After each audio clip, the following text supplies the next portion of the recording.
تو این کار کردی؟ او آدم تو کشتی؟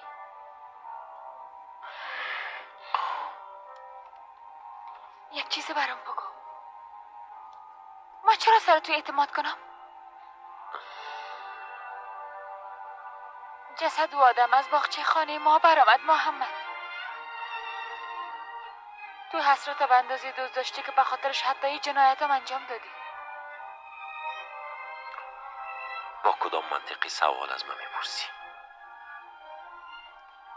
میپرسم، حقم از باید بپرسم. تو به اندازه او را دوست داشتی که به خاطر شرکاره میکدی؟ در این منطقه دزدی بسیار زیاد است. در یک ماه 3 دفعه دکان ما دزدی کردن آقا.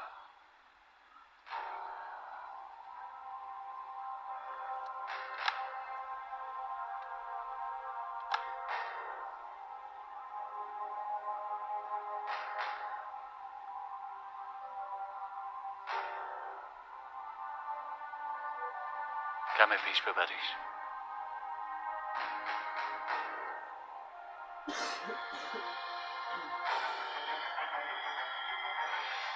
درست سیلین تو بیرون برو. چرا آمرزن؟ گفتم که بیرون برو. حالا تو چی شده بیادر؟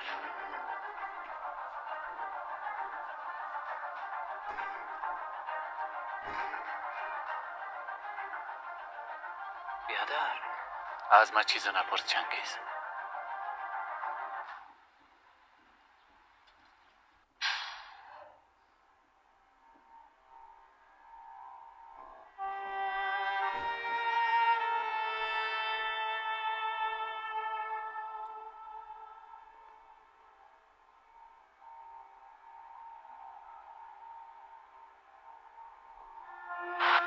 دوستش داشتم، بسیار زیاد دوستش داشتم.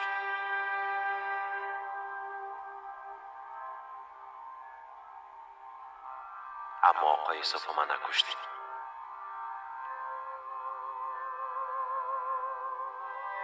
تو با وجودی که میفهمیدی او زنده سالها چوب بودی، تو چندین سال از من پنهان کردی که اسرا زنده است. اعتمادت از دست دادی، از دست دادی. برو فولیا، زود برو.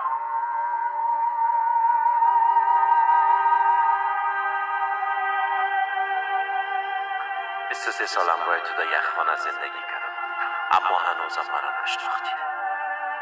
حالا برو، هرگز دیگر نیام.